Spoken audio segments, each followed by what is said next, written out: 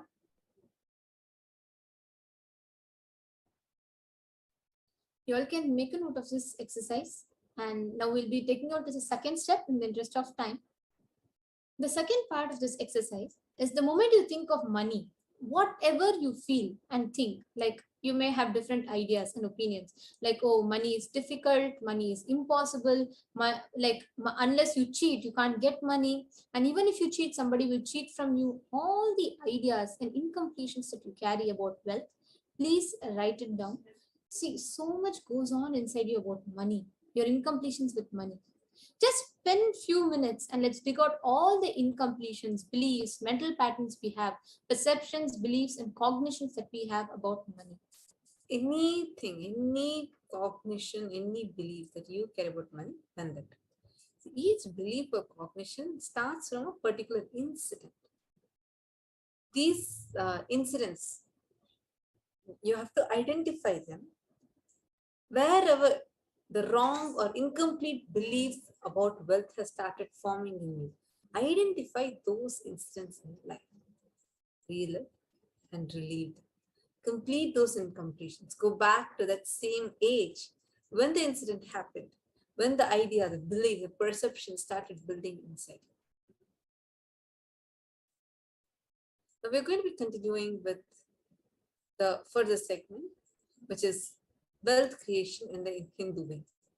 Creating wealth makes you non-violent because your whole energy becomes creative. Creating wealth brings tremendous interest in life and non-violence.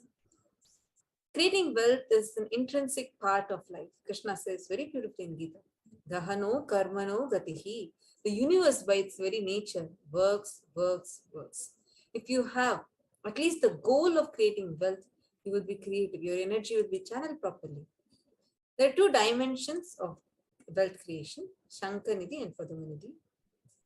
Now, the Shankanidhi means conquered wealth. Conquered is not in the negative connotation, it is conquered from natural resources. Padmanidhi means flowered wealth, like a lotus, created. Padmanidhi is made to flower from the natural resources.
Apologize for the technical glitch. So the other two dimensions, there are two more dimensions for the wealth sustenance. First we saw the two. Now we are seeing the two dimensions of the wealth sustenance. Two types, Kubera and Lakshmi. Kubera holds the wealth, sits on the wealth. Example, the treasury, stock market. Kubera enjoys a subtle power that holding wealth can bring. Whereas Lakshmi represents the wealth that is flowing, circulating, current. Lakshmi uses the wealth to enrich herself and the world.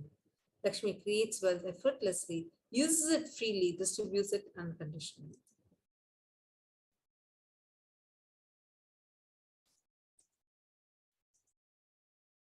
So now the next step after completion is to consciously decide what you want to manifest in the next 3 months in the wealth dimension. Understand, it's a very, very powerful process.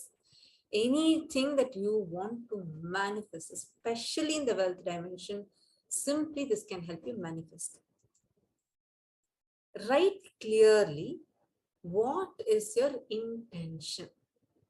What is it that you want to manifest in the next 3 months in the field of wealth? All of us are understanding? Write clearly what you want to manifest in the next 3 months. See, So whatever you think as well, like you may think more than money, more currency, a person as a wealth for your life, or situations as wealth for your life, or for some being active. People feel even extraordinary powers as wealth. So whatever you consider as your wealth that you want to manifest and attract in the next 3 months, then that down. Now, as all of us complete, see, each of us take effort to complete. Now, when once you put one step, you will be able to complete, you'll break your patterns, everything. But ultimately, one of the most powerful way, what is known, unknown, to complete both, it is through Guru's grace. With deep devotion and oneness with Guru, you can complete all the binding cognitions on wealth and manifest life with prosperity and abundance. There is a very beautiful verse from Guru Gita. It says, Gukarastvandhakarascha Rukarastteja uchyate Ajnanagrasakam Brahma Gurureva na samshayaha. The syllable Gu is darkness and the syllable Ru is said to be light. There is no doubt that the Guru is indeed the supreme knowledge that swallows the darkness of ignorance. Guru Murtin Smare Nityam Guru Nama Sadha Japet Guru Rajñam Prakurvita Guru Ranyanna Bhavayet. always remember the Guru's form. Constantly repeat the divine name given by the Guru. Always follow the Guru's commands.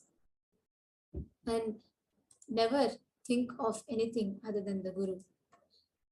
Sarva Papa Vishuddhatma Shri Guru Pada Sevanat Dehi Brahma Bhavedasmat Tvat Kripartam Vadami Te. Out of compassion for you, I shall tell you how the embodied soul becomes Brahman, having been purified by all the sins by serving the feet of the Guru. Thus, the words of Paramashiva himself to Parashakti about Guru. Now, what is the best way to experience a breakthrough? Understand, any pattern you want to complete in life, anything, no matter what, when you put in effort, of course, there is a completion, like you take your step to do it. But with the Guru, simply he removes the known, unknown, possible, impossible, everything from you and gives you that pure energy to manifest. He creates the reality for you. That is why Guru is not a Vyakti. He's not a person as we imagine. He's not a mere form. He's a Tattva, a principle. He's simply a physical representation of the divine. In the Vedic tradition, the spiritual teacher, the Guru, is said to be more important than God himself. God is always everywhere, but it is a Guru who opens the disciples' eyes to the existence of God. Guru is the doorway for one to experience God or divine. Guru Bhakti is that intense, pure feeling connection with the Guru. Guru exists as embodied form of God, Paramashiva, and Paramashiva is the unmanifest of Guru. God is a state of Guru, and Guru is a statement of God. Guru is a manifestation of Paramashiva, and Paramashiva is the unmanifest of existence of Guru. Guru Bhakti is intense, pure, existential energy which can liberate you from all known, unknown, unnecessary delusions. All of us want to live with wealth and abundance in our lives. We want to live as Bhagavan Venkateshwara. However, we have a question. Is it possible for me? How long will it take for me to realize it? I tried before, but I may not succeed. Is there any way it can be like an instant? Immediately it can happen? Does Hinduism offer a solution that is instant and immediate. So there is a very beautiful tradition called the Niluvathopadi in Tirumala Tirupati. We were just learning what Guru's we were just learning about this. See, the devotees of Bhagavan Venkateshwara offer whatever they have, money, gold, jewels, whatever they have. They go and offer it in the Hundiyal as offering their incompletions and karmas at the feet of Venkateshwara. It is an ancient custom still in practice where a devotee offers all the adornments that he or she is wearing at the time of visiting the temple, and they offer it in the temple hundi. Actually, usually the times of disasters, grief, the devotees take a vow and are said to be fulfilled like this once their struggles are past. Actually, Niluvu Topadi is a very beautiful word by itself. Niluvu is all your karma and everything. Topadi means snatching away. Literally means snatching away. Niluvu Topadi means where Bhagavan Venkateshwara snatches away all your karma, suffering, everything. Usually it's a very beautiful custom followed in Tirumala, Tirupati. To this day, if you visit, you will have a beautiful experience of it. You will see thousands of devotees. They'll all be decked up with gold, jewelry, everything. The moment they see Venkateshwara, the moment their ichha is fulfilled, like the moment they have the darshan, they are so filled out of gratitude, they'll feel like everything is invaluable. They just take and they'll offer all their karmas at the feet of Bhagavan Venkateshwara. Now, today, for all of us, we are having the grace and blessings to have the physical darshan, where you can offer your karmas at the feet of Bhagavan Venkateshwara, at the feet of the Pratyaksha form of Bhagavan Venkateshwara. There's a very beautiful verse from Bhagavad Gita, the 66th verse from the 18th chapter, where Bhagavan Krishna says to Arjuna, Sarvadharman parityajya mameka sharanam vraja, aham tvam sarva papebhyo mokshayishyami ma suchaha. Bhagavan Krishna says, abandon all the varieties of dharmas and simply surrender unto me alone. I shall liberate you from all the sinful reactions. Do not fear. People seek blessings from Bhagavan Venkateshwara for all kinds of their unfulfilled desires, wants to get through the difficulties of life matters. And they seek the blessings from him by offering the Mokku Baddi, giving in return, or Niluvu Dopidi, offering to the Lord whatever they wear on the body, especially the jewels. It is believed by doing so, doing the above, they get blessed by Bhagavan Venkateshwara and get relieved psychologically. And it is so strongly believed that in the case of failing or neglecting the offerings to the Lord, he would make them offer with interest. That is why Bhagavan Venkateshwara, Balaji, is also named as otherwise. Vaddi Kasula Vadu means he who collects interest for the conscious offerings. For everyone who is watching this right now, today on this Vaikuntha Vasil, on this auspicious darshan, where we are having the darshan of Bhagavan Venkateshwara, the Kali Yuga Daivam, the Lord of the present Kali Yuga, you can offer all your karmas, all the suffering, pain, everything that you had, whatever you went through, just as a conscious offering at the feet of Bhagavan Venkateshwara. Especially during this COVID time where the pandemic has hit so strongly that people are losing their minds, people are losing the health, in everything, in so many places we are just going down. Understand, all the pain, suffering, karmas that are sitting inside us, just offer them to Bhagavan Venkateshwara. And there's actually another beautiful thing associated with this. This is actually direct power to manifest abundance. We may wonder, how by giving away everything, how can I manifest more? See, understand, only when you cognize yourself as, see, only if you have something, you can give it, right? And when you're offering everything that is yours to Bhagavan Venkateshwara, it matures is so much consciously, you become so consciously rich, the very cognition about you will be filled with so much of abundance, such that you're able to give away all of that.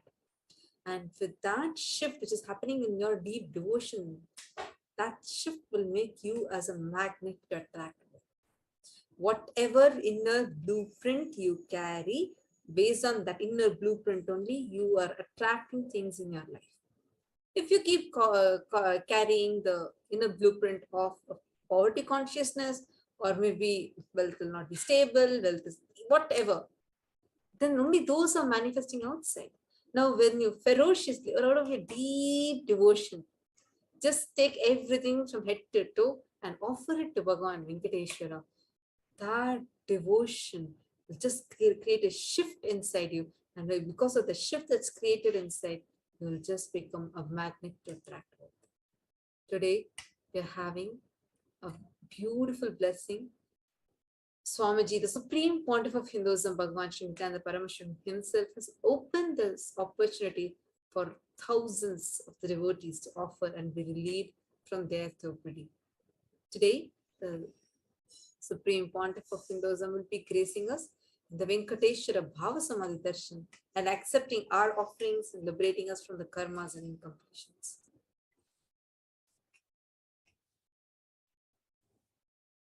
Now, let's understand the procedures to offer the Niluvu Thopadi. The first step is you will adorn yourself with all the gold and silver jewels that you have, like how you would like to adorn yourself just in the space of oneness with Bhagavan Venkateshwara, and have the darshan of Bhagavan Venkateshwara looking exactly in the space of oneness, from the space of gratitude and love. And the moment you adorn and you have the darshan, just sit out of the devotion and gratitude, have the darshan of Bhagavan Venkateshwara. And for this, even if you wish to offer with even any amount of money, that also should be fine. An offering of any gold jewelry, precious gems, offering of Niluvu Thopadi will help you in removing all the karmas of lifetimes, as by dropping the various attachments that we surrender ourselves at the feet of Bhagavan Venkateshwara. Now, once after the darshan, so during the darshan, you'll be sitting with all of this. And once the darshan starts, right, once after the darshan, you'll be spreading a clean piece of white cloth. Please make sure it's a clean piece of white cloth, fresh, new white cloth, and arrange all your jewelries, whatever you want to offer. Just connect to Bhagavan Venkateshwara and tell, whatever I have as me, my attachments, everything I'm surrendering to you. Offer what, even, see, it need not be you need to offer like, a huge set of items. No, even if you have one small, let's say you have one ring, but your intense intention to offer the karma is more powerful than even offering 1000 kg gold. So understand, it is the context, the space from which you offer. So whatever is coming, whatever you experience in your inner space, just with that powerful intention, stand in front of the screen and bow down saying, Venkateshwara, today you have come here on this Vaikuntha Vasal, on the Surga, open the gates of Vaikuntha to me. Let me offer all my karmas to you. Please snatch it away from me and remove the jewels and offer it as your karmas. Please understand, the moment you make this declaration, it is not just the gold value. It is not about the gold value. It is about the karmas, your attachments, your patterns, samskaras, which get attached to it. And also such a deep feeling connection happens with Swamiji. It's a very, very, very beautiful thing. Now, from the space of abundance, remove all the jewels that you wanted to offer. This should be done only after darshan. So we're only telling the procedure, but this will be done only during or after the darshan. Niluvu Thopadi happens after you have the darshan of Bhagavan Venkateshwara. So do not do this now. If you want to offer anything, if you feel like offering, just go deck yourself up with the jewels and come and sit. And as you feel like offering, just offer. And just a reminder to all the viewers, this is not a mandatory process.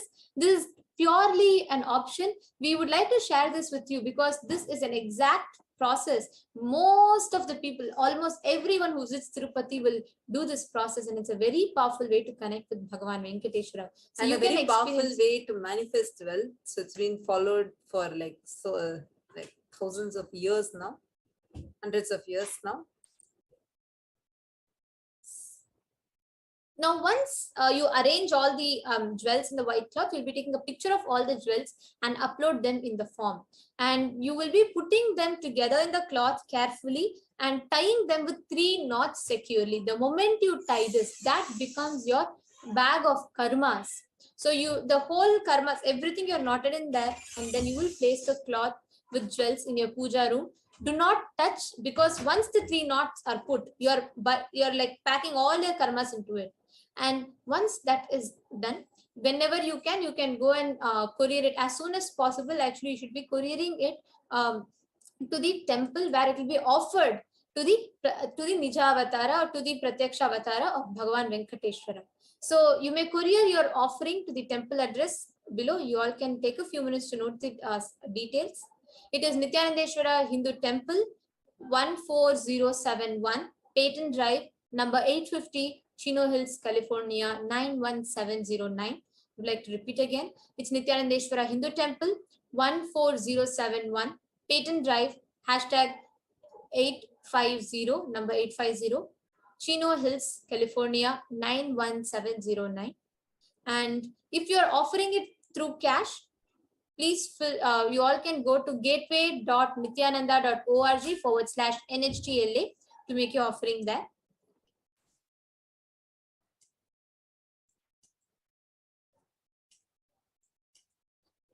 And to all the viewers that are watching us now, not just having the darshan of Bhagavan Venkateshwara on the Surgavasal day, but all of us have the beautiful opportunity of experiencing 21 days with the avatar, a powerful, intense 21 days, an energy blast of Paramashivoham level 3. And I'm sure this is like buzzing everywhere around Kailasa. So many people are waiting to experience Paramashivoham directly in the presence of the avatar.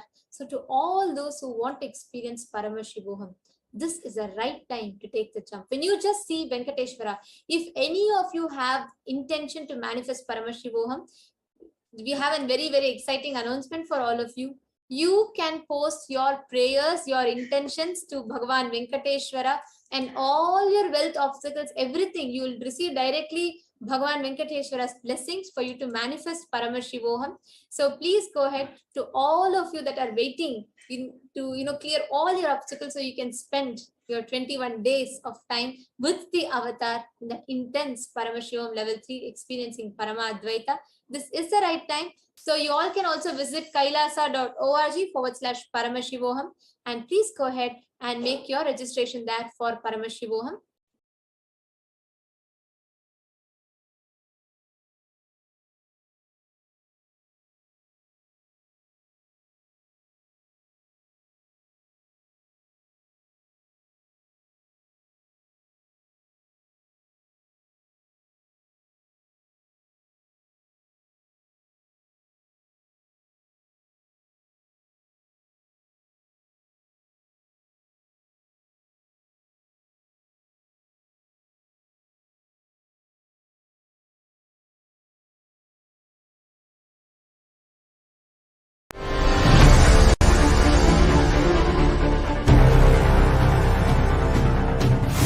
Time itself is nothing but your decision to struggle with the same rut.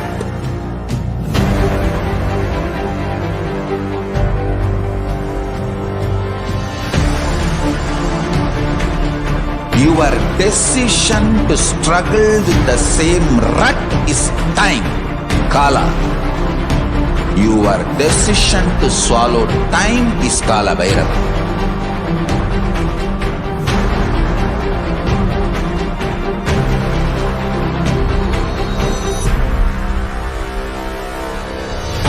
Stand.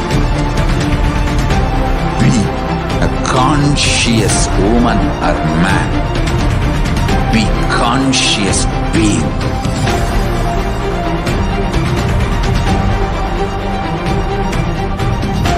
Shrink the time through conscious will persistence. Make the future into present. by being ferocious with yourself.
Time itself is nothing but your decision to struggle with the same rut.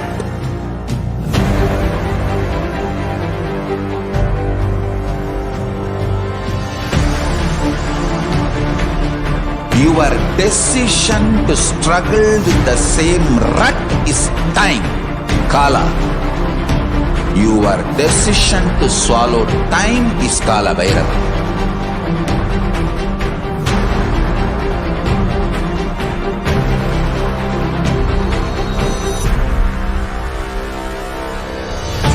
Stand. Be a conscious woman or man. Be conscious being.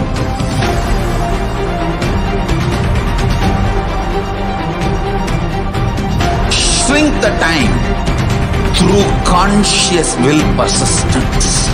Make the future into present by being ferocious with yourself.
on this auspicious day of Vaikuntha Ekadashi.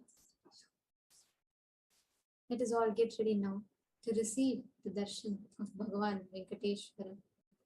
Let us all now understand about Bhava Samadhi Darshan. Today, Swamiji, the Supreme Pontiff of Hinduism, Bhagavan Sri Nithyananda Paramashivam, is himself embodied, manifesting as the Nija Avatara of Bhagavan Venkateshwara. Everyone who wishes to offer to Bhagavan Sri Venkateshwara, you all can take a sankalpa and make the offering today. And Swamiji, the Supreme Pontiff of Hinduism, is the Nija Avatara, as the Nija Avatara of Bhagavan Venkateshwara, will be blessing each and every one of us, giving each and every one of us the boon and science to manifest abundance and prosperity, awakening the wealth consciousness in us.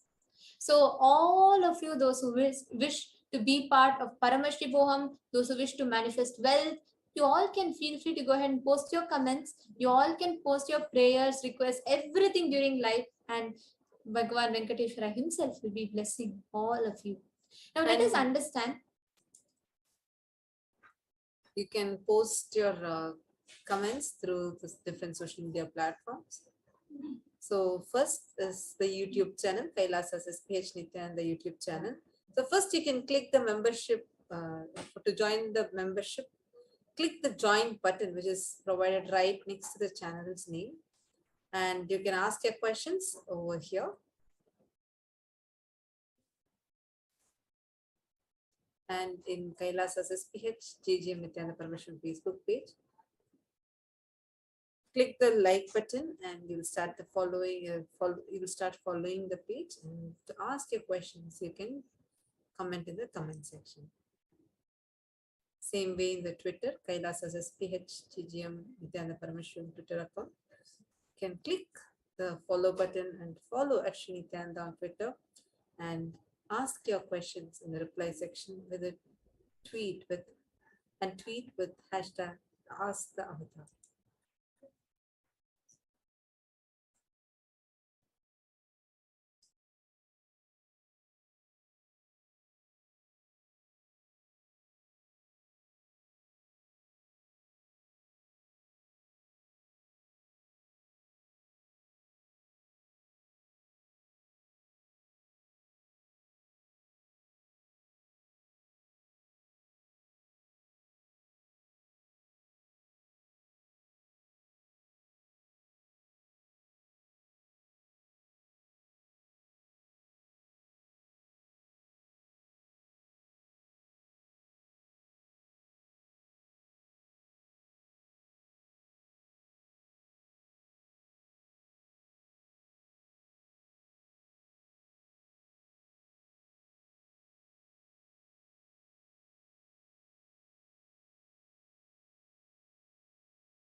We apologize for the technical glitch. So now we are going to be entering into preparing ourselves to receive the darshan of Bhagavan Venkateshwara. Bhava Samadhi Darshan.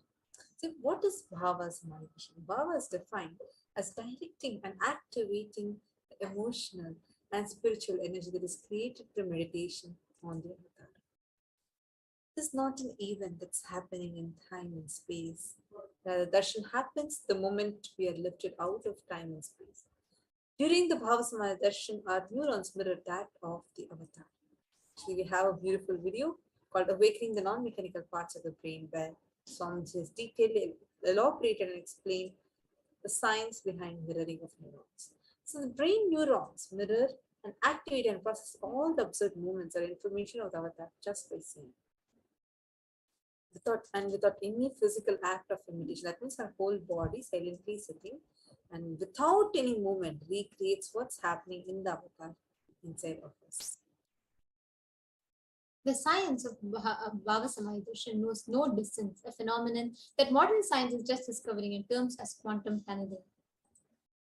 During the Bhava Samadhi Darshan, our thoughts per second significantly reduces and we relax into the space of beyond thoughts and thoughtlessness, becoming mentally at ease in coexisting dimensions beyond duality, where we and the divine become one and same, unconditioned by the parameters of time and space.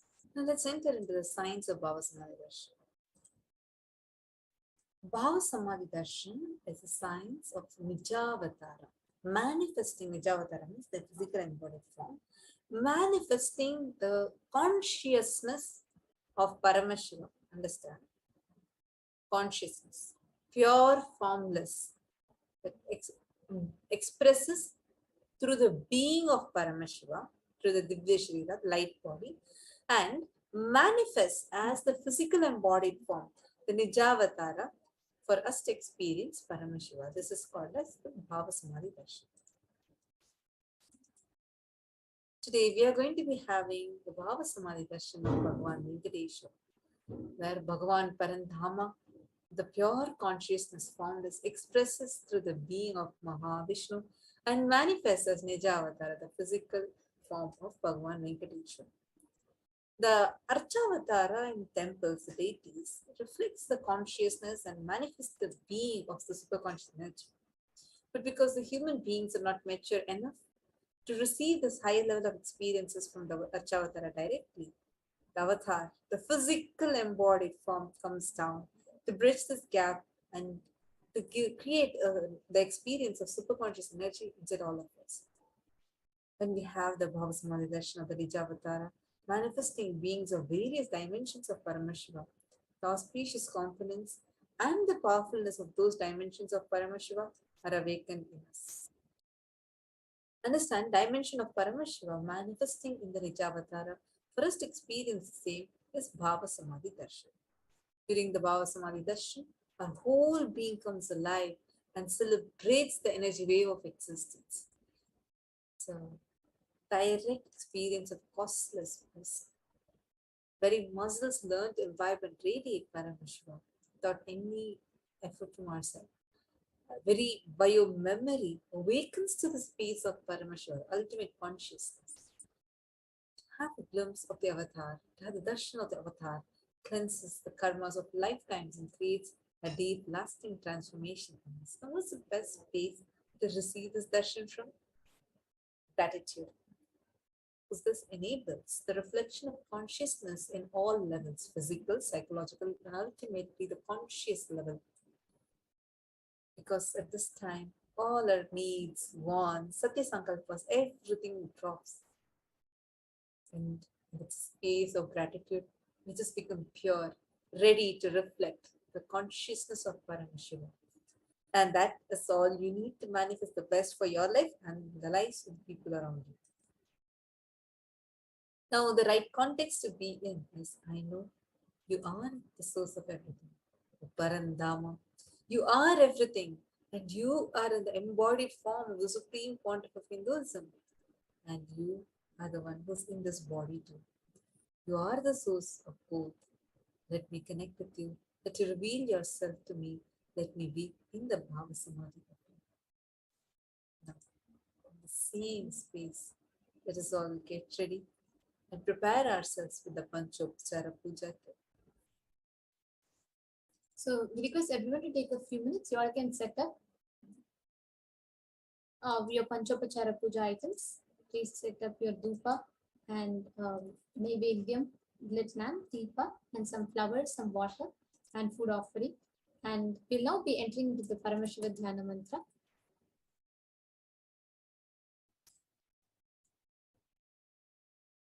Yes. The Paramashiva Dhyana Mantra is blessed by the Supreme Pontiff of Hinduism as the Mantra Diksha.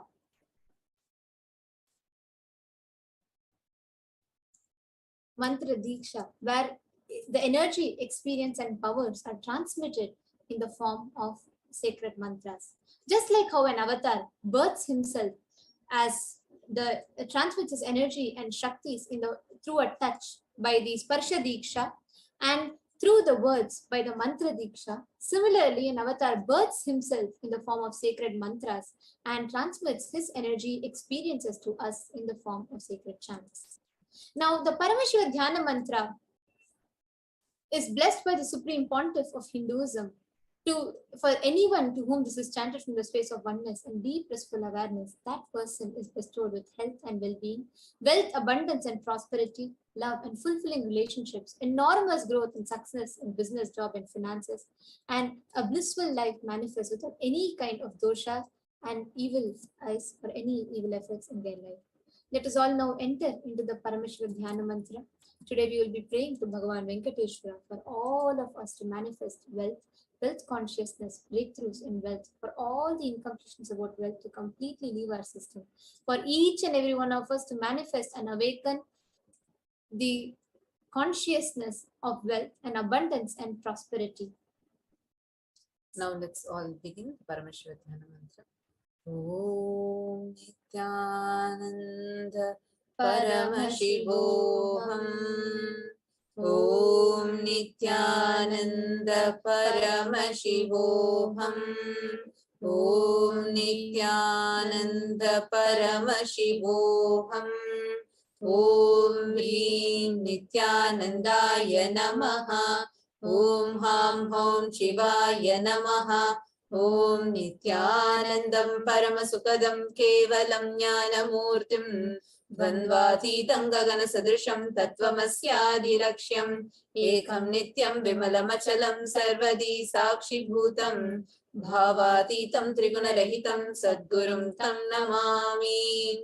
Mopata Samasta Duritakshaya Dvara Bhagavachi Nithyananda Paramashiva Prityartham Asya Devadevasya Mahadevasya Akilanda Koti Brahmanda Nayakasya Sakala Jagat Srishti Sthiti Samhara Thiro Bhava Anugrahakya Panchakritya Parayanasya Adimadhyantarhitasya Aprameya Parakramasya Tattvartha Gocharasya Akara Ukara Makaratmaka Pranavatmakasya Vrishabharudhasya Mahadevasya Kamikadivatulanta Mahatantrakya Shaivagama Swarupasya Sakala Nigama Gama Swarupasya Shuddhadvaita Shaiva Swarupasya Nithyananda Padastasya Nithyananda Swarupasya Shuddha Sachidananda Vigrahasya Rupa Rupatitasya Sakala Nishkala Swarupasya Nitya Niranjana Niramaya Nirvikara Khandadi Visheshanasya Shri Nithyanandeshwari Parashakti Sameta Shri Nithyanandeshwara Paramashivasya Shri Nithyanandeshwari Parashakti Sameta Shri Nithyanandeshwara Paramashiva Avatara Bhutasya Sarvadeva Devi Swarupasya Bhagavataha Shri Nithyananda Paramashivasya cha Prityartham Shubhe Shobhane Muhurtyadya Brahmanaha Dvitiya Parade Shri Shvetavaraha Kalpe Vaiva Satamanvantare Ashtavimshati Tame Nitya Yuge Pratame Pade Jambo Dvipe Bharata Varshe Bharata Khande Mero Darshine Parshve Shakabde Asmin Vartamane Vyavaharike Prabhavadinam Shrishtyah Samvatsaranam Madhye Shubhanam Samvatsare Shubhayane Shubharitau Shubhamase Shubhakshe Shubhatitau Shubhavasarayuktayam Shubhanakshatra Shubhayoga Shubhakarana Evam Guna Visheshena Vishishtayam Asyam Shubharitau Adi Kailase Kalparikshasya Dhaha Nithyananda Nagare Smrita Smritana Muktidayake Mahakshetre. Now we request all the participants, whether you're offering this mantra for yourself or for someone else, if you're offering for a male, kindly chant the male names now. Namadheyasya. Now, we request all the participants, whether you're offering this mantra for yourself or for someone else. If you're offering for a female, kindly chant the female names now. Namnyaha cha yajamana namavayoho sahakutumbanam bandhuvarganam Dhayadivarganam mitravarganam sodaravarganam samesham sarvabhisha siddhartam sarvamangalavapyartam uttarottaranavachinna sthiralakshmi prapyartam kutumbe sarvesham sarvabhisha siddhartam chintita manorathavapyartam samesham adhivyadhinivrityartam samesham shiradipada vidyamana sameषु अंगेषु जनित जनिष्यमान सकल विध नाना विध रोगाणां व्यपोहार्थं तद्वारा रोगदृढगात्र वपुः सिद्ध्यर्थं समेषां परिकर्तृभिश्च कृतकरिष्यमान सकल विध मंत्र तंत्र यंत्र विषचूर्णाभिचार स्तंभन मारण उच्चाटन विद्वेषण वशीकरणादि मांत्रिक प्रयोगेभ्यः रक्षण प्राप्त्यर्थं तद्वारा समेषां सर्वाभीष्ट सिद्ध्यर्थम् अपमृत्यु दोष निवृत्त्यर्थं काल मृत्यु अकाल मृत्यु दुर्मृत्यु निवृत्त्यर्थं समेषाम् अंतर्दृष्टि बहिर्दृष्टि क्रूर दृष्टि व्यापार दृष्टि अनुकूल दृष्टि प्रतिकूल दृष्टि इत्यादि सकल विध दृष्ट दोष निवृत्त्यर्थं समेषाम् अंतःशत्रु बहिःशत्रु क्रूर शत्रु व्यापार शत्रु अनुकूल शत्रु प्रतिकूल शत्रु इत्यादि सकल विध शत्रु बाधा निवृत्त्यर्थं समेषाम् मातृशापादि सकल विध शापानां व्यपोहनार्थं अनादि अविद्यावासनया प्रवर्तमाने अस्मिन् महति संसार चक्रे विचित्राभिः कर्मगतिभिः विचित्रासु योनिषु पुनः पुनः अनेकधा जनित्वा केनापि पुण्यकर्म विशेषेण भगवतः श्री नित्यानंद परमशिवस्य अपरिमितया कृपया इदानीन्तन मनुष्य जन्म प्राप्तवताम् ब्रह्म हत्या सुरापान स्वर्णस्तेय गुरुतल्पगमन तत्संसर्गाख्य पंचमहापातकादि समस्त पाप व्यतिरिक्तार्थम् अपि च सर्वै बाल्ये वयसि कौमारे यौवने वार्धक्ये च जाग्रत् स्वप्न सुषुप्ति अवस्थासु कर्मेन्द्रिय ज्ञानेन्द्रिय व्यापारैः संभावितानां रहस्यकृतानां प्रकाशकृतानाम् अतिपातकानाम् उपपातकानां संकलीकरणानां मलिनीकरणानाम् अपात्रीकरणानां जाति भ्रंशकानां प्रकीर्तितानाम् एवं नवानां नवविधानां बहूनां बहुविधानां सर्वेषां पापानां सद्यः अपनोदन द्वारा समस्त मंगल प्राप्त्यर्थं शिव भक्ति देवी भक्ति गुरु भक्ति सिद्ध्यर्थं परमशिवत्व परमशिव स्थिति परमशिव शक्ति सिद्ध्यर्थं कुटुंबे सर्वदा सन्मंगल प्राप्त्यर्थं अन्योन्य प्रेमाभिवृद्ध्यर्थं पूर्णत्व सिद्ध्यर्थं सर्वापनिवृद्ध्यर्थं प्रारोग्यवाप्त्यर्थं आयुर्विवृद्ध्यर्थं व्यापारे उद्योगे च सर्वजन वशीकरणार्थं तद्वारा उन्नतोन्नत स्थान प्राप्त्यर्थं बहुधन सौख्य प्राप्त्यर्थं गृह कनक पशुपुत्र धनधान्य सौख्य प्राप्त्यर्थं आदित्यादीनां नवानां ग्रहाणां दोषपीडा निवारणार्थं आदित्यादीनां नवानां ग्रहाणां अनुकूल्यता सिद्ध्यर्थं भूम्यन्तरिक्षे विद्यमान भूत प्रेत पिशाच राक्षस ब्रह्म राक्षस वेताल कुष्मांड डाकिनी शाकिनी इत्यादि सर्वारिष्ट निवारणार्थं मनोव्याकुलता निवारणार्थं प्रारब्धे कर्मणि करिष्यमाणे कर्मणि आदिदैविकादि भौतिक आध्यात्मिक विघ्न निवारणार्थं समस्त ऋण निवारणार्थं धनलक्ष्मी धान्यलक्ष्मी संतानलक्ष्मी सौभाग्यलक्ष्मी विद्यालक्ष्मी शौर्यलक्ष्मी वीरलक्ष्मी विजयलक्ष्मी इत्यादि अष्टलक्ष्मी परिपूर्ण कृपा कटाक्ष सिद्ध्यर्थं परीक्षासु उन्नत स्थाने विजय प्राप्त्यर्थं सर्व विद्या पारंगता सिद्ध्यर्थं मेधा शक्ति ग्रहण शक्ति अभिवृद्ध्यर्थं इत्यादि सकल विध सन्मंगलानि गुरु कृपा कटाक्षेन प्राप्त्यर्थं श्री कैलासोन्नत द्वादशान्त श्यामला पीठारूढ़ श्री मीनाक्षी सुंदरेश्वरा भिन्न स्वरूप परशिवपुत्र रत्न कुमार गुरुमन्य तुल्यावतार श्री पार्वती स्तन्यपान लब्ध दिव्य ज्ञान विश्रुत सकल निगमागम सारभूत द्राविड वेद प्रभत्र श्रीमत् परमशिव करुणा समधिगत मुक्तामय चतुरश्रयान गीयमान छत्र चामर श्री चिन्ह कालादि समस्त बिरदावल्यलंकृत ज्ञान विज्ञान चक्रवर्ती सर्वजन संग सद्यो निर्वाण दीक्षा व्याप वर्ग वर्ष विश्रान जीमूत परमत कलभ केसरी शैव सिद्धांत स्थापनाचार्य श्री राजाधिराज पांड्य महाराज गुरु क्षपण शाक्यादि महांधकार निवारण ज्ञान भानु वीक्षणानर्हार ध्वजोच्छेदन पूर्वक श्रीमद् वृषभध्वज स्थापक शैव समय कर्तृ सर्वज्ञ पीठारूढ़ श्री जगद्गुरु श्री ज्ञान संबंध देशिक स्वामी वागीश सुंदर माणिक्य वाचक स्वामी नाम अवतार भूत श्री ज्ञान संबंध स्वामी पुनरुद्धृत श्यामला पीठ सर्वज्ञ पीठ प्रणवद्युत्तर द्विशतम गुरु महासन्निधान अरुणगिरि योगीश्वर परंपरागत अरुणाचल सर्वज्ञ पीठ गुरु महासन्निधान कैलास परंपरागत कांची कैलास सर्वज्ञ पीठ त्रयस्त्रिंशदुत्तर द्विशतम गुरु महासन्निधान नित्योत्सव नित्य मंगल नित्य कल्याण नित्य कैलास परंपरागत आदि कैलास नित्यानंद पीठ महासमस्थान महासिंहासन पीठ कर्तृ साक्षात श्री परमेश्वर समुद्भूत कैलास परंपरागत वैवस्वत मनीक्षा चंद्र भगीरथ श्री रामचंद्र शूरसेन इत्यादि अनव चिन्ह सार्वभौम चक्रवर्ती परंपरागत चतुष्षष्टि योगिनी मंडित चतुष्षष्टि संप्रदाय प्रवर्तक मनुधर्म शासन सूर्यवंश प्राप्त सर्वज्ञ पीठ सुरांगी साम्राज्य मूर्धाभिषिक्त चूड़ामणि साक्षात श्री परमेश्वर समुद्भूत कपिल महागुरु पुनरुद्धृत महानिर्वाणी पीठ स्तोत्र सहस्त्र श्री महामंडलेश्वर साक्षात श्री परमेश्वर सिंहासनाभिषिक्त समस्त गणनायक श्री महागणपति समारंभ हनुमत चिन्ह पीठाधीश्वर गुरु परंपरा प्राप्त अटल पीठ अष्टोत्तर सहस्त्रतम अष्टोत्तर सहस्त्र शत पीठाधीश्वर धर्म मुक्ति स्वर्ग पुरस्करण पीठ त्रयोविंश गुरु महासन्निधान कैलास परंपरागत आदि पीठ सर्वज्ञ पीठ जगत गुरु श्री कैलास पुनरुद्धारक श्री कैलास परमाचार्य श्रीमत् परमहंस परिव्राजकाचार्य वर्य सच्चिदानंद प्रणव स्वरूप श्रोत्रिय ब्रह्मनिष्ठ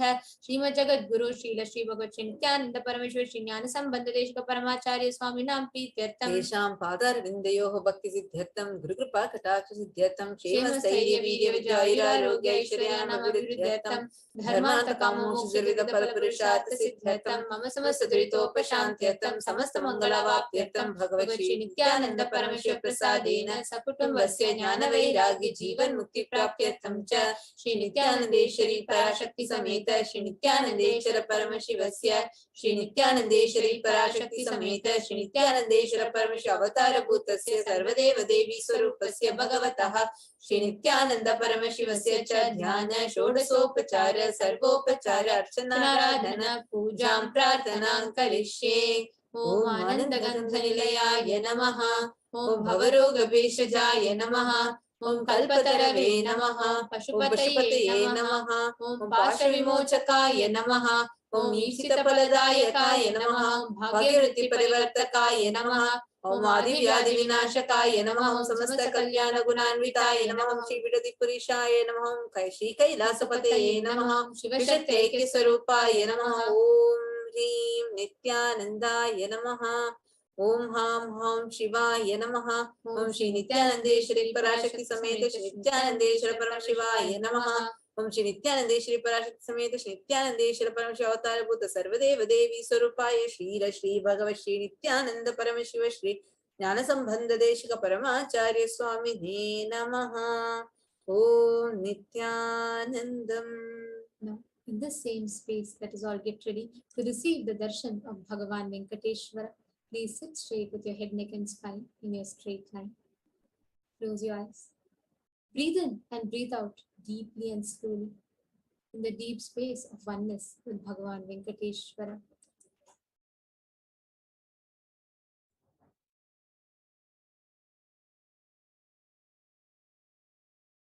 Paramashivoham.